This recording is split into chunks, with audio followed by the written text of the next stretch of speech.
안녕하세요. 반갑습니다. 우리 하나님 말씀 사사기 6장을 한번 같이 보시겠습니다. 사사기 6장 24절 말씀입니다. 사사기 6장 24절 같이 찾으셨으면 읽어보도록 하겠습니다. 시작.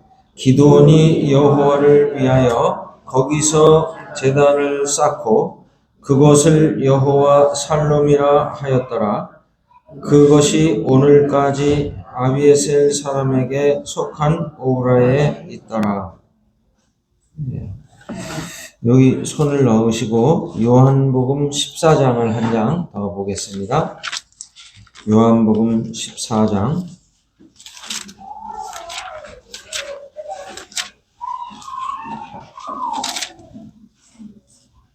27절 말씀입니다. 요한복음 14장 27절 말씀 같이 한번 이 말씀도 읽어보도록 하겠습니다.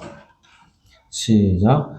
평안을 너희에게 끼치노니 곧 나의 평안을 너희에게 주노라. 내가 너희에게 주는 것은 세상이 주는 것과 같지 아니하니라. 너희는 마음에 근심하지도 말고 두려워하지도 말라.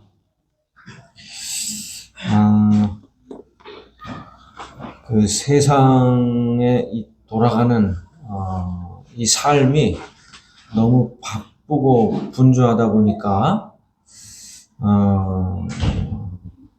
조금 몇 년이 지나긴 했습니다만 굉장히 유행했던 이러한 프로그램들이 있었는데 예를 들면 명상이라든지 또 기수련 그리고 그 요가 뭐 이런 프로그램들이 이 젊은 사람들에게 인기를 끈 적이 있습니다. 요새도 뭐 그런 것을 하는 사람들이 있습니다만 이 시대마다 이게 이제 유행을 타는 것들이 있어요. 그래서 그 당시에 상당히 그런 그 명상 수련 또 기수련 요가 이런 것들을 통해서 사회적 그 큰 반향을 일으켰는데 그 원인이 뭐냐면 사람들이 너무 바쁘고 분주하고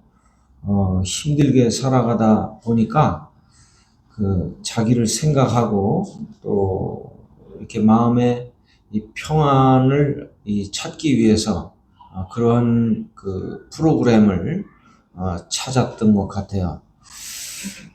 그것과 이제 연관해서 이제 기독교계에서도 이 관상 기도라고 하는 이러한 프로그램을 가지고 어느 큰 유명한 교회 목사님도 그 관상 기도에 대한 내용을 이렇게 설명하는 것을 제가 본 적이 있는데 그래서 기독교계 안에서도 뭔가 이렇게 그 말은 이제 관상기도인데 그 관상기도라는 게 뭐냐면은 하나님께 그 무엇을 이렇게 해 주세요 하고 이렇게 기도하는 게 아니라 하나님이 나에게 어떻게 말씀하시나 이런 것들을 이렇게 듣는 이러한 기도의 종류라고 이렇게 보시면 돼요. 근데 이게 이제 사실 천주교에서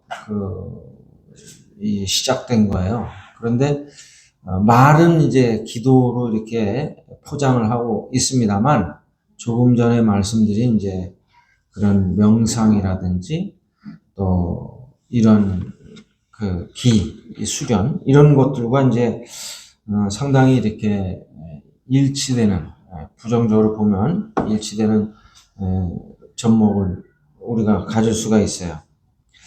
이제 이러한 것들이 이제 일반인들이 하면은 그런가 보다 이렇게 얘기를 하는데 세계적으로 유명한 이러한 고승이라든지 또 유명한 사람들이 이런 것들을 하면은 야, 이게 뭔가 우리에게도 유익이 되지 않을까 하고 이제 따라하는 경우들이 사실 많아요. 여러분들 잘 아시지만 틱낫한, 이름도 발음이 힘든데 그 틱낫한이라는 수도승이라든지 이 달라이 라마라든지 이런 그 승려들을 이제 떠올릴 수가 있는데 그들이 이제 이렇게 가부좌를 틀고 뭔가 이렇게 그 한 곳에 집중을 해서 이렇게 고요한 어떤 평안의 평정심을 갖게 될 때 참 거기에 뭔가 있는 것 같은 이러한 사실을 우리들이 볼 수가 있습니다. 그래서 사람들은 이제 이러한 것들을 보면서 이제 이걸 벤치마킹하고 따라하고 이렇게 하면서 뭔가 이 바쁜 일상 속에 또 이 마음의 평안을 찾지 못하는 가운데 그런 평안을 찾기 위해서 이러한 프로그램을 돈 주고 가서 수강을 하고 이렇게 합니다. 이런 것들이 이제 보면 굉장히 신선하고 매력적인 것은 틀림이 없어요. 이제 사람들이 막 그냥 돈 버느라고 바쁘고 또 가족 부양하려고 바쁘고 또 뭐 자기 개발하려고 바쁘고 이런 세상 속에서 이런 것들을 하면은 야, 여기 뭔가 있나 보다 하고 우르르 몰려가기도 하는 이 교회에서도 이런 그동안 이 기독교계에서 전통적으로 기도하면은 뭘 떠올리시나요? 이 새벽 기도, 또 철야 기도, 이런 것들을 떠올리거든요. 그래서, 새벽에 가서 막 하나님께 부르짖고, 또, 금요일 철야를 하면서 하나님께 부르짖고, 이런, 그 신앙생활, 교회 생활을 하다가, 그러한 어떤 색다른 것을 보니까, 기독교인들도 이제, 굉장히 이제 매력을 느끼는 이런, 상황이 있었어요. 기도는 사실은, 여러 가지 표현을 할 수 있습니다만, 그 기도라고 하는 것이 자기를 수련하고 닦는 행위가 아니라 하나님과의 어떤 이 대화, 이것은 그 기도를 통해서 뭔가 하나님의 음성을 이게 듣는다기보다는 나도 말씀을 드리고 하나님의 음성도 듣고 하면서 하나님과의 이 대화라고 하는 사실 우리들이 알 수가 있어요.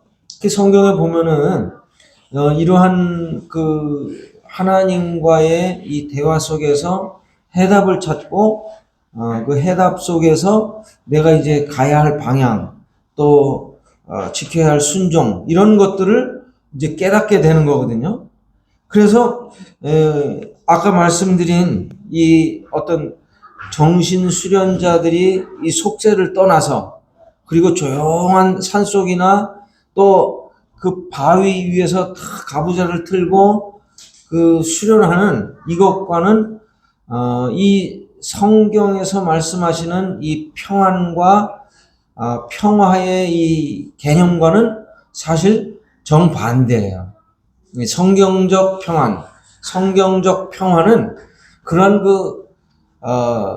조용한 그 장소에서 조용한 아무 생각 없이 이렇게 수련하는 이런 그 개념과는 거리가 멉니다.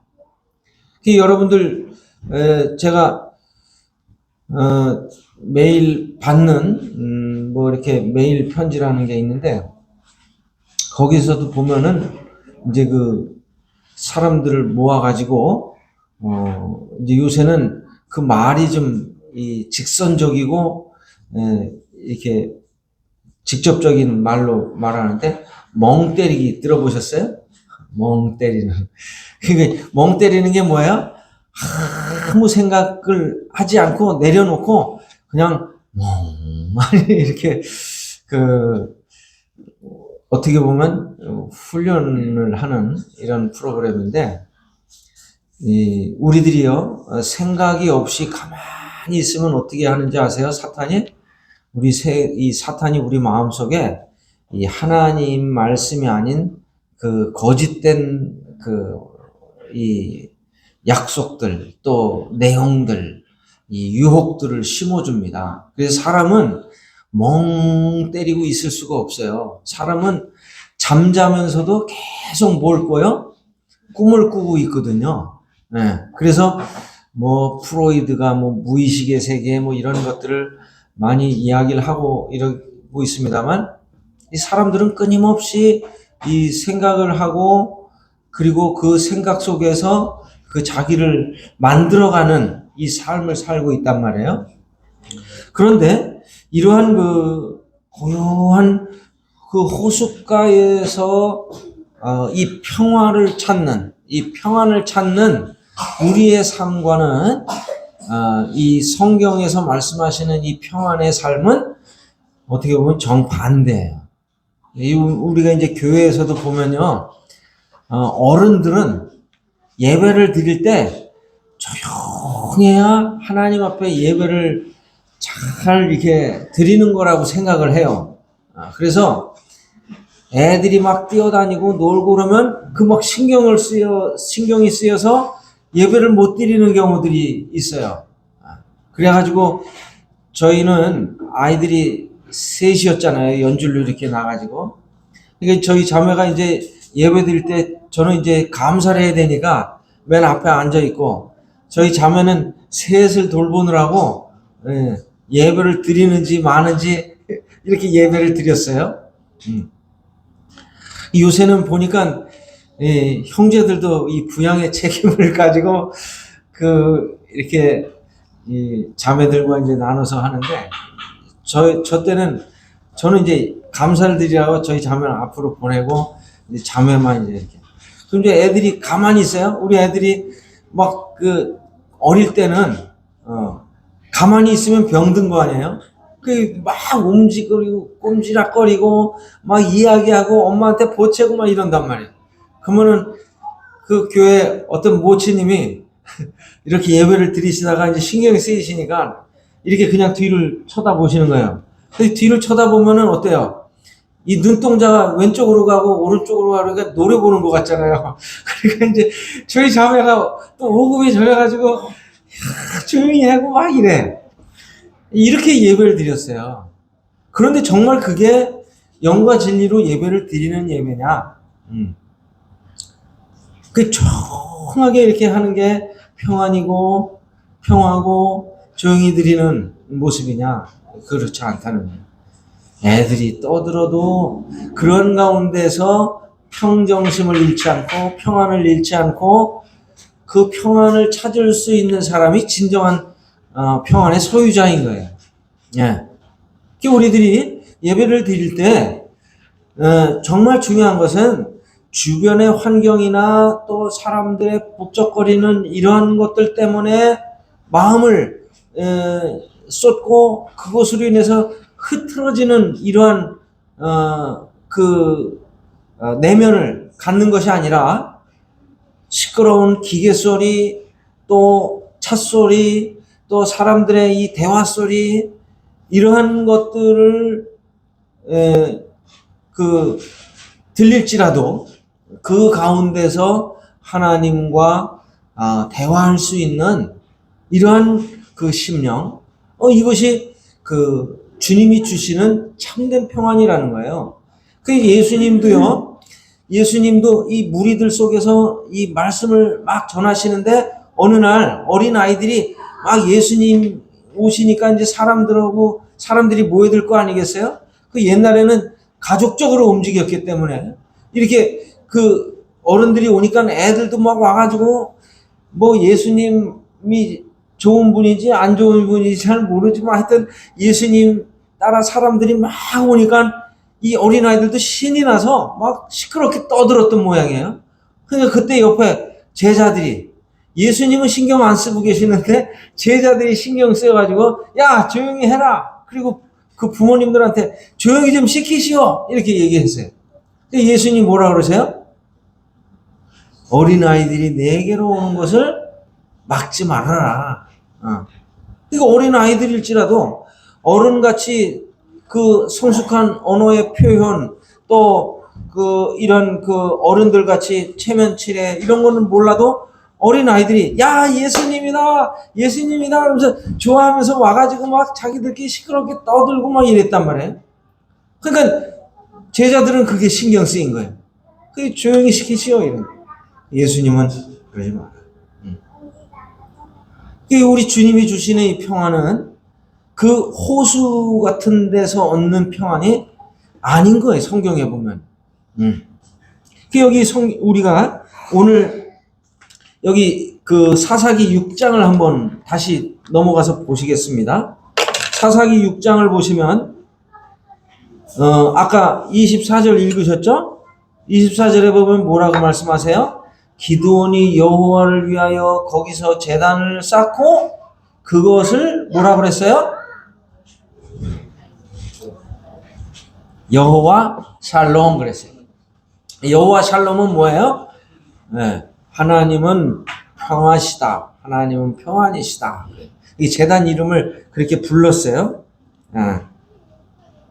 여기 이 사사기 6장 이 11절 이제 보게 되면 기드온이 하나님의 이 천사를 만나는 장면이 나오고 있습니다. 장면이 나오는데 이 기드온은 우리가 아는 것처럼 여기 성경에는 큰 용사여 이렇게 표현을 하고 계십니다만 사실은 위대한 장군도 아니고 대장도 아니에요. 그는 상당히 어떻게 보면 이 내향적 성격의 소유자로서 그 어떤 마음에 품은 것들에 대한 그것들을 이 불만을 이게 털어놓는 이런 사람이었어요. 그래서 이 주님 앞에 여기 보면 불평을 하고 그리고 주님께서 야 네가 가라 말씀하실 때 그 주님의 함께 하심에 대한 의심 이런 것들이 있었던 어떻게 보면 소심한 청년이었어요. 여기 6장 11절에 보면 기드온이 하나님의 이 천사를 만나는 장면이 나오는데 그때 기드온은 뭘 하고 있었나요? 기드온은 11절에 보면 그 중간쯤에 보면 요아스의 아들 기드온이 어떻게 해요? 미디안 사람들에게 알리지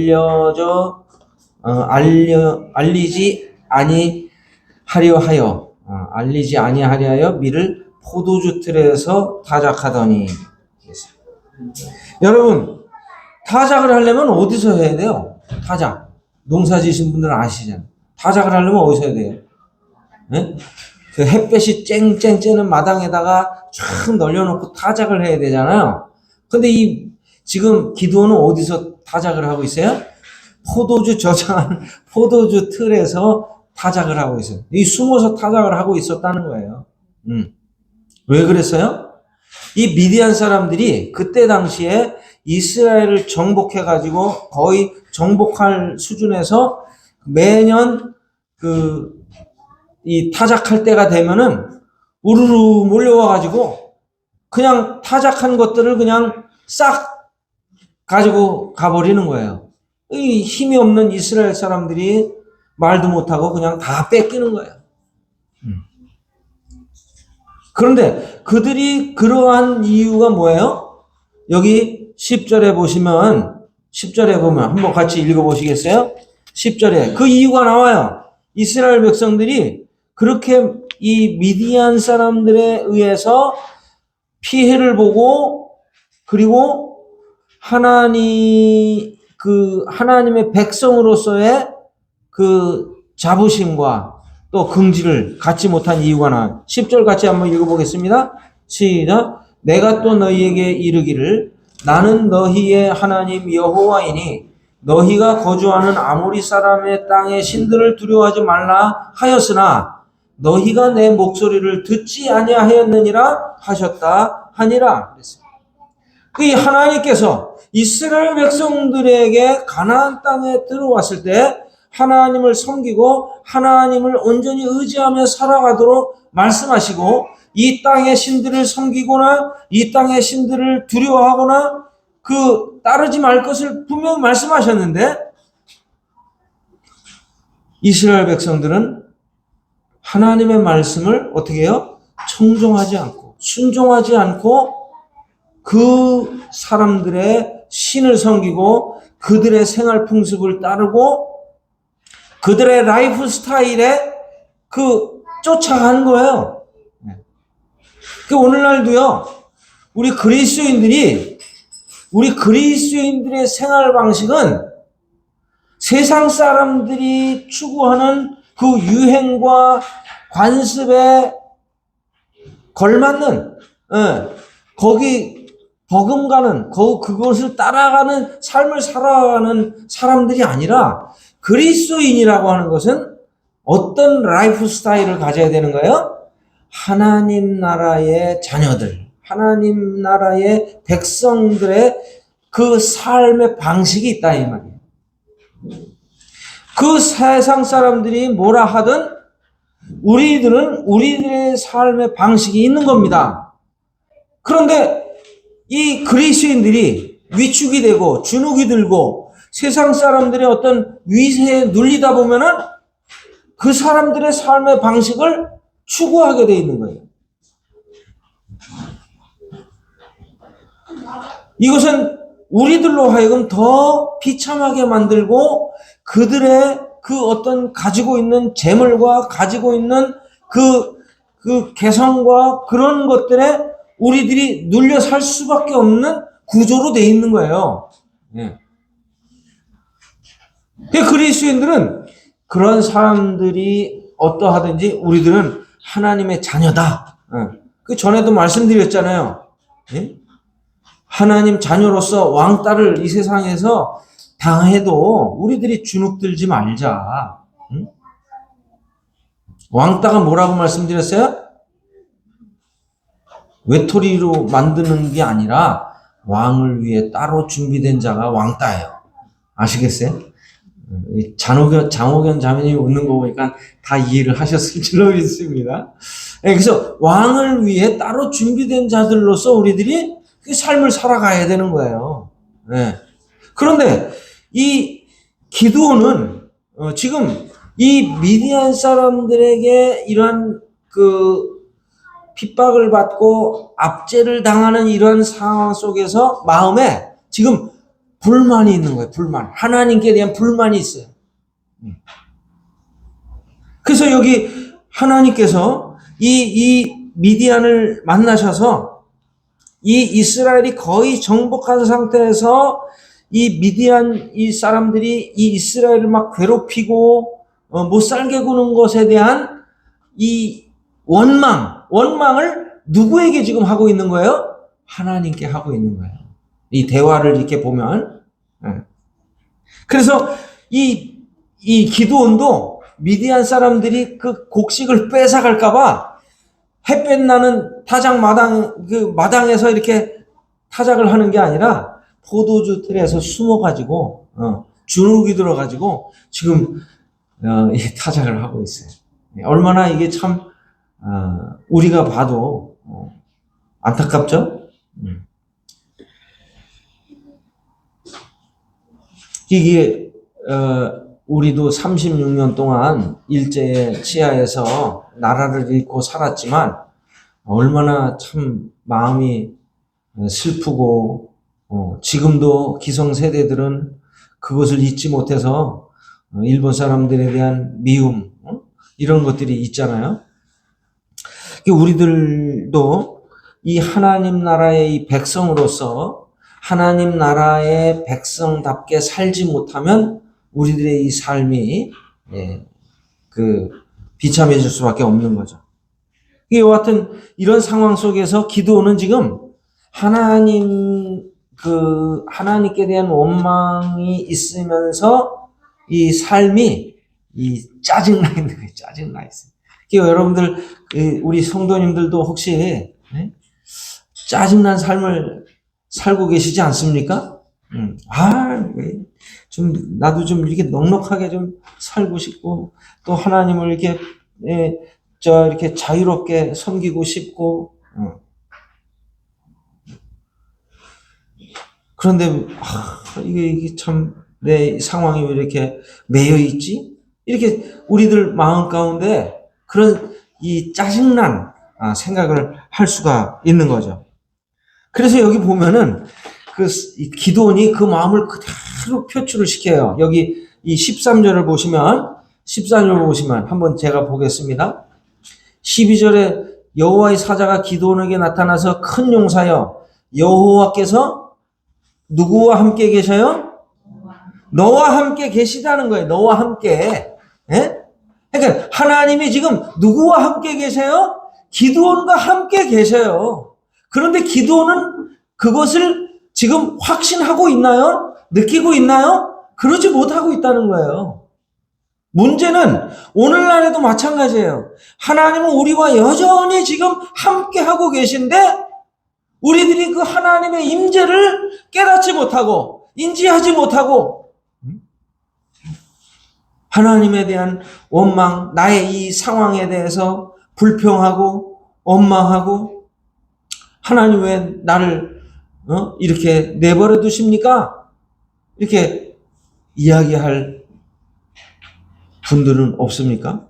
그래서 기드온이 그런 모습이에요. 13절 자세히 한번 보실게요. 기드온이 그에게 대답하되 오 나의 주여 여호와께서 우리와 함께 계시면 어찌하여 이 모든 일이 우리에게 일어났나이까? 또 우리 조상들이 일찍이 우리에게 이르기를 여호와께서 우리를 애굽에서 올라오게 하신 것이 아니냐 한 그 모든 이적이 어디 있나이까? 이제 여호와께서 우리를 버리사 미디안의 손에 우리를 넘겨주셨나이다 하니 이렇게 얘기를 했어요.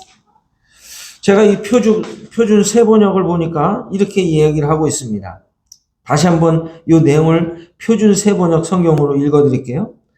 감히 여쭙습니다만 주께서 우리와 함께 계신다면 어째서 우리가 이 모든 어려움을 겪습니까? 주께서 놀라운 기적을 일으키시어 우리 백성을 이집트에서 인도해내셨다고 우리 조상이 우리에게 말하였는데 그 모든 기적들이 다 어디에 있단 말입니까? 지금은 주께서 우리를 버리시기까지 하셔서 우리가 미디안 사람의 손아귀에 넘어가고 말았습니다. 지금 기도는 하나님께 화가 나도 단단히 화가 난 거예요. 저기 지금 12절에 주님 여호와의 사자가 나타나셔서 기드온과 함께 하신다고 말씀을 하셨음에도 불구하고 지금 기드온은 그 옛날 우리 조상들이 이야기한 그 애굽에서 이스라엘 백성들을 인도하여 내신 홍해 바다를 건너게 하신 광야 40년 동안 메추라기와 만나로 먹이신 그 하나님에 대한 이야기를 들었지만 지금 자기들의 이 모습이 미디안 사람들에 의해 박해를 받고 압제를 받는 이 상황 속에서 이게 수긍이 안 가는 거예요. 수긍이 안 가는 거예요.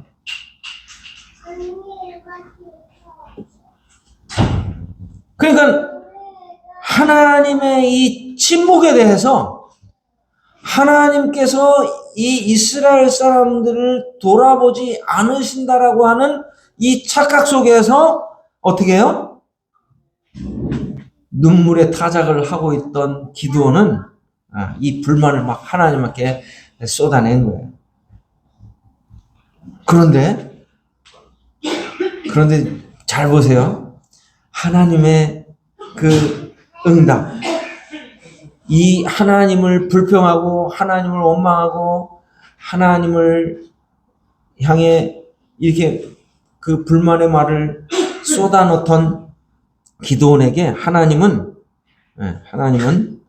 이렇게 말씀하세요. 뭐라고 말씀하시죠? 14절에 뭐라고 말씀하세요? 네, 너는 가서 이 너의 힘으로 이스라엘을 미디안의 손에서 구원하라.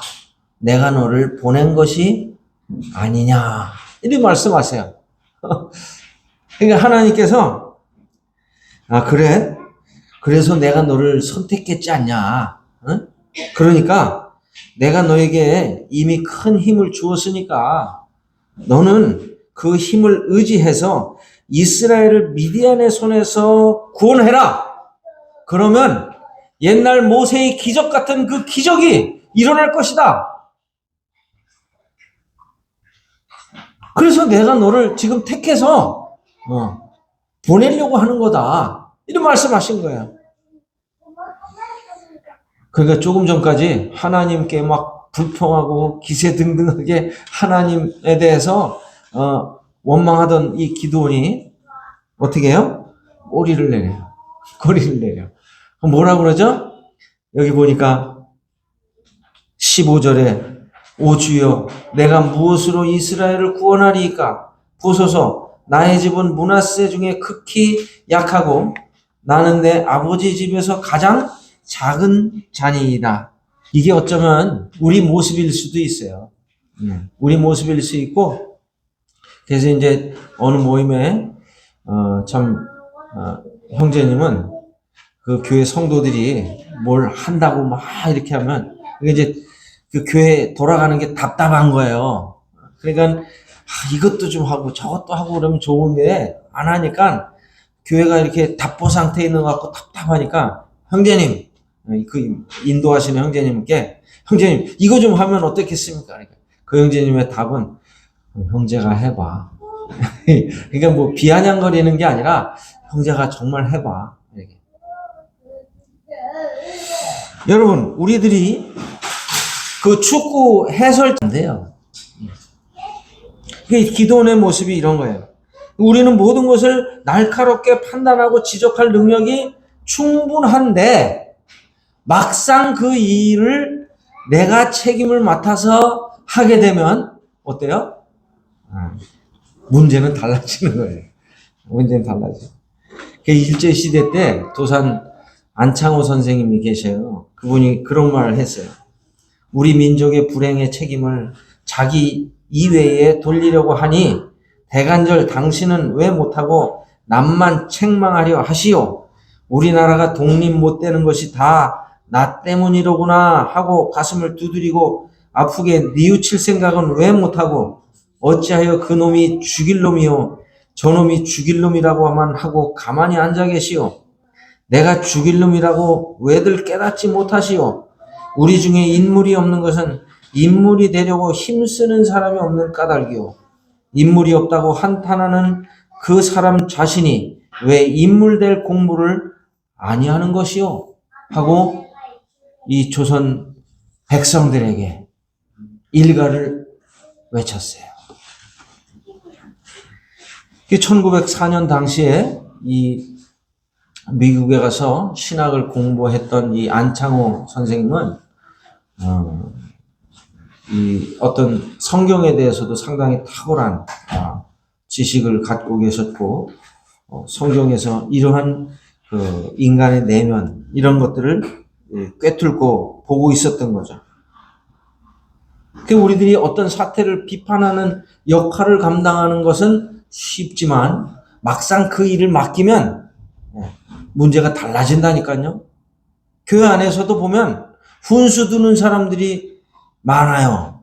그래서 일꾼한테 이거 못하고 저거 못하고 또 봉사하는 형제 자매들에게 이렇게 하면 되고 저렇게 하면 되고 훈수는 잘 두는데 막상 자기가 그 일을 맡아서 해보면 문제가 달라진다니까요. 이 기드온이 하나님 앞에 원망하고 하나님 모세의 기적이 어디 있습니까? 그 애굽에서 인도해내셨던 그 하나님의 능력은 지금 어디 있습니까? 하나님 앞에 불평하는 거예요.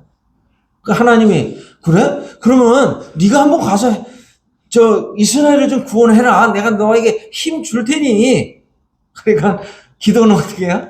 꼬리 내립니다, 꼬리. 저는, 작은 자 아닙니까? 여기 15절에 문하세 중에 극히 약하고 나는, 내 아버지 집에서 가장 작은 자입니다. 제가 어떻게 그 일을 할 수 있습니까? 그 기도는 끝없이 변명하고 회피하는 거예요. 그리고 하나님께서 계속 하라 말씀하시니까 이적을 보여달라고 하죠? 그래서 양털 주위에 그 이슬이 내리게 하고 양털은 마르게 해달라는 이적. 또 그 반대로 양털은 젖고 주변은 마르게 해달라는 기적. 근데 하나님이 들어주세요, 안 들어주세요? 들어주시거든요? 하나님의 이 기적이에요. 여러분, 이렇게 자기가 어린아이라고 하나님의 일을 하지 않았던 사람이 또 성경에 누가 있죠? 모세가 있었어요. 그죠? 모세가, 저는 입이 뻣뻣하고, 혀가 뻣뻣하고, 입이 둔해서 저는 못하겠습니다. 하나님은 어떻게 하셔요? 네 손을 품속에 넣어봐라. 빼봐라. 또 지팡이를 던져봐라. 잡아봐라. 그 이적을 보여주시는 거예요. 또 예레미야 있었죠? 예레미야가 하나님의 선지자로서의 그 역할을 감당할 것을 말씀하실 때 예레미야도 나는 어린아이입니다. 나는 어린아이. 자기 한계를 이제 느낀 거예요. 자기 한계를 느끼는 순간 하나님의 능력이 그들 마음속에 있게 되는 거죠. 이 기드온도 그러한 그 두 가지 이적을 보여주시면서 이제 기드온이 깨달은 게 뭐예요? 하나님이 정말 나와 함께 계시는구나. 하나님이 나를 돕고 계시는구나. 이스라엘을 지금 버리신 것이 아니라 그 연단의 도가니 속에서 이제 우리를 건져주시려고 하시는구나. 이것을 깨닫게 되는 거예요. 그렇게 되니까 이 하나님께서 이러한 일들을 기도를 통해서 하신다고 하는 그 확신을 갖게 된 순간 이 기드온의 마음속에 뭐가 찾아왔어요? 평안이 찾아온 거예요. 네. 그 전까지만 해도 요동치는 마음, 복잡한 마음, 어지러운 마음이 그 기드온을 사로잡고 있었다면 하나님의 임재와 하나님의 이 기적과 하나님의 함께 하심에 대한 확신이 섰을 때 그 마음에 평안이 온 거예요. 그래서 이 제단을 쌓고 그 제단의 이름을 여호와 살롬 이렇게 붙여버렸어요. 여호와 살롬. 기도는 왜 수많은 신앙 고백 중에 바로 이 평화라는 의미의 살롬을 붙였을까요? 살롬을 왜 붙였겠죠? 이게 어울리지 않는 고백 아니에요? 이 지금 혼란스러운 이 미디안의 압제 상황 속에서 이 고백은 어떻게 보면 어울리지 않는 고백이지만 그 비겁했던 그가, 용기가 없던 그가, 자신이 그 일에 책임이 있다고는 꿈에도 생각했지 못했던 그가 나라의 독립을 위해 스스로 일어나 싸울 결심을 하는 순간 신기하게도 그의 마음에 평안이 찾아오게 된 거예요. 우리 형제자매들이 성도들이 그렇게 많지 않고 또 이러니까 마음에 일꾼 원망도 많이 하셨을 거예요. 또 어떻게 해야 되나. 그런데 제가 이번에 이 경기 장로 모임 치르시는 것을 보면서 참 주님께서 우리 마음 가운데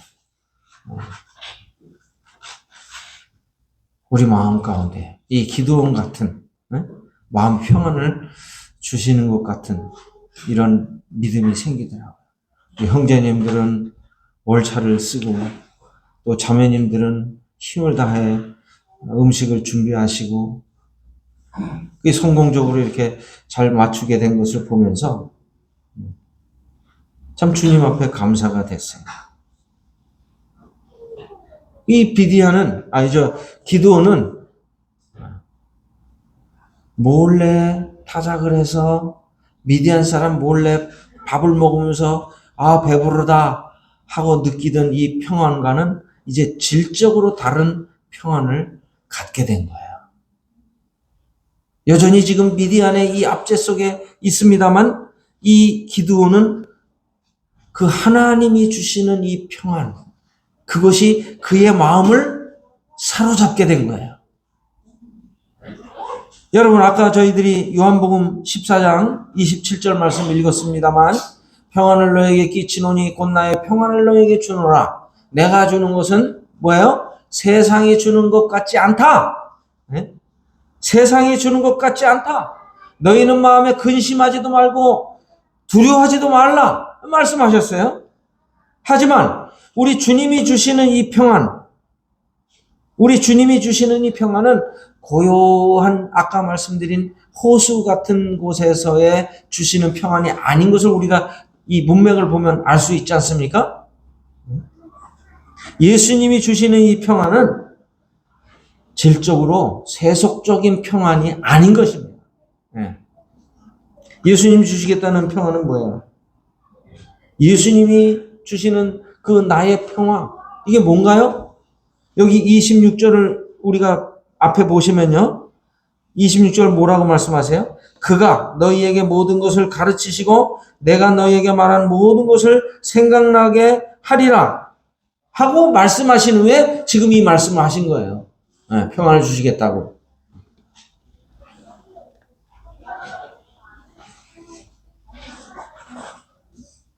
어쩌면 이 제자들이요, 예수님을 안 만났고 성령 충만을 입지 않았다면 그들의 삶이 더 평화롭고 안락했을지 몰라요. 그래서 바닷가에서 고기 잡으면서 야, 베드로, 안드레, 요한 서로 얘기하면서 오늘 고기 많이 잡았어 하면서 그 평안과 평화 속에서 그 삶을 마감했을지 몰라요. 그런데 성령님을 체험하고 난 뒤에 성령님이 그들의 마음속에 충만히 임재한 후에 제자들은 그 주님의 예언대로 성령을 통해 끝없이 마음속에 샘솟는 그 주님의 이 가르침을 전하려고 담대한 삶을 살았던 모습을 봅니다. 오히려 세상적인 이 평안을 뒤로하고 그 고난과 역경과 그리고 위험과 그리고 남은 생애를 주와 복음을 위해 살다가 그들은 대부분 순교를 당하는, 어떻게 보면 이 세상적인 사람들의 시각에서 볼 때는 평안을 잃어버리고 자기의 목숨도 내놓는 이런 위험한 삶을 감수했어요. 그러나 주님이 약속하신 대로 내가 나의 평안을 너에게 주노라 말씀하신 대로 이 성령의 이 충만함을 입은 제자들은 이 세속적 평안이 아닌 주님이 주신 이 평안을 가지고 그 성령의 충만함으로 그냥 봉한 주머니가 터질 것 같은 이러한 심령으로 남은 생애를 살아갔어요. 위대한 복음의 전투 현장에 뛰어들어서 그 영혼들을 그리스도께로 인도하고 주와 복음을 위해서 핍박받고 고난받는 이 삶을 두려워하지 않는 가운데 이 마지막 남은 생애를 그 순교로 마감을 했던 것입니다. 이게 바로 주님이 주시는 평안의 진정한 의미예요. 기도원의 경우도 마찬가지예요. 기도원이 그러한 그 삶을 주님 앞에 드리고 자신을 드렸을 때 주님께서 결국 미디안의 손에서 구원해내시고 이스라엘을 구원하시는 이 놀라운 그 경험을 하게 되는 것이죠. 우리들은 우리들의 어떤 이기적인 평화와 행복을 위해 사는 것, 그것이 아무리 달콤하고 편해도 그것은 거짓된 평화일 수 있는 겁니다.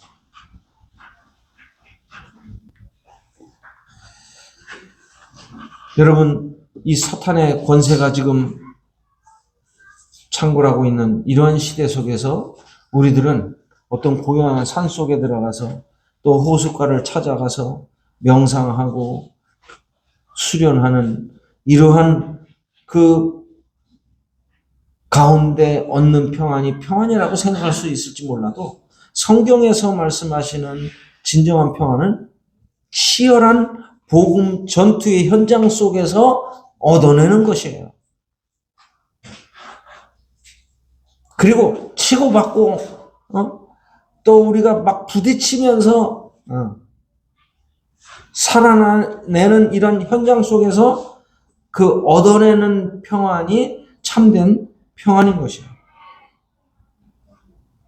그래서 아까도 말씀드린 안창호 선생님이 그 감옥에 그 조국을 위해 싸우다가 감옥에 들어갔다가 나왔을 때 어떤 동포가 산속에 그 감옥에서 나오자 이런 말을 했어요. 아이고, 그 세상에 나오지 말고 산속에서 깨끗한 일생을 마치라고 이렇게 권하니까 그 안창호 선생님이 그런 말 했어요. 은둔하는 것이 내 일신으로 보면 가장 편안한 일이다. 내 쇠약한 건강 상태로 보아서도 그러하지만은 내 심신이 아직 활동할 기력이 남아있고 우리 민족의 현상이 우려할 형편에 있는 이때에 제 일신의 평안이나 명성을 위하여 가만히 있을 수는 없다. 이렇게 언지를 주고 남은 생애도 조국을 위해서 또 백성들을 위해서 남은 생애를 바친 아주 훌륭한 사상가인 그 모습을 봅니다. 우리들도 마찬가지라 생각을 해요. 우리들도 이 땅에 살면서 편안하게 살 수 있어요. 좋은 집 구해서 또 안락한 삶을 구해서 그러나 주님이 우리를 부르심은 그러라고 부르신 게 아니라는 거예요. 구원받고 우리들이 편안한 삶을 또 안락한 삶을 살라고 우리를 부르신 게 아니라 주님이 걸어가신 그 길을 따르도록 우리에게 말씀하셨고 주님 가신 길을 우리들도 가도록 우리를 부르신 거 아니겠어요? 기도원같이 현 상황을 불평하고 원망하고 그냥 나는 그 멀찌감치 떨어져서 훈수나 두는 이런 삶을 살라고 우리 주님 부르신 게 아니에요. 어떤 교회 성도는 그 앞에서 일하는 그 일꾼들을 이렇게 계속 비판하고 판단하고 훈수를 두고 이런데 오늘 내 은사는 이건가 보다. 이런 고백을 말도 안 되는 소리예요.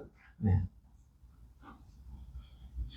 그런 분들한테 이거 맡기면 정작 하지를 못하는 우리들은 이러한 삶이 아니라 정말 기도원같이 하나님의 말씀을 확신하고 말씀을 받고 주님께서 나에게 주신 은사를 따라서 힘껏 섬길 때 하나님 나라가 확장할 줄로 믿습니다. 그리고 하나님께서 주시는 이 평안 가운데 이 일을 감당할 수가 있는 거예요. 그러니까 우리들은 성경에서 말씀하시는 이 평안 외에는 다른 것을 구해서는 안 되겠죠? 우리들은 잘못 생각하는 거예요. 이 성경에 우리들이 성경적인 이 삶, 우리들은 이 세상에 쓸데없는 이러한 이야기에 관심과 귀를 기울일 것이 아니라 성경에서 말씀하시는 그것이 무엇인가, 이것을 만나면 교제하고 그리고 서로 나누고 이렇게 하면서 하나님의 이 주시는 이 평안 가운데 살아가는 이런 믿음의 삶이 필요한 것을 오늘 우리들이 생각해 보면 좋겠습니다.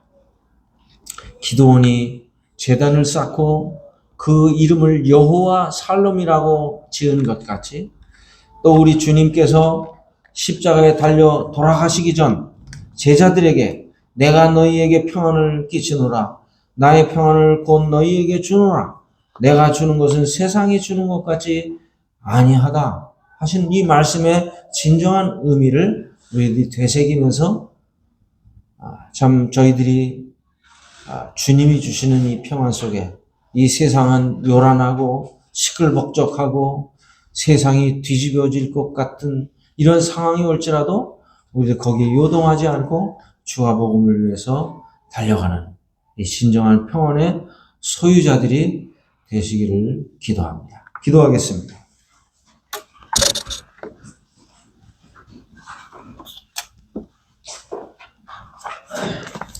아버지 하나님, 참 오늘날 많은 사람들이 복잡해지고 또 분주한 이런 세상 속에서 평안을 얻으려고 몸부림을 치고 있는 시대에 살고 있습니다.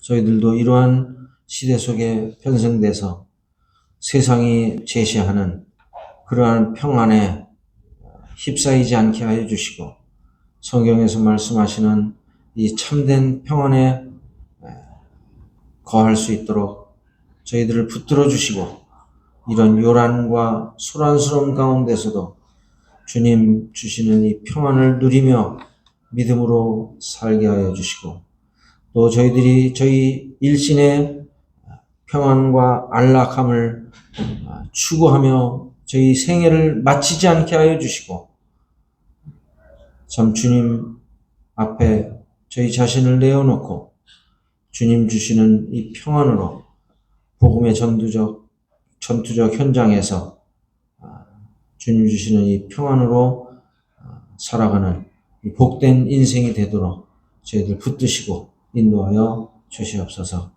주님께 감사를 드리오며 저희들을 사랑하시는 주 예수 그리스도의 존귀하신 이름으로 기도하였습니다.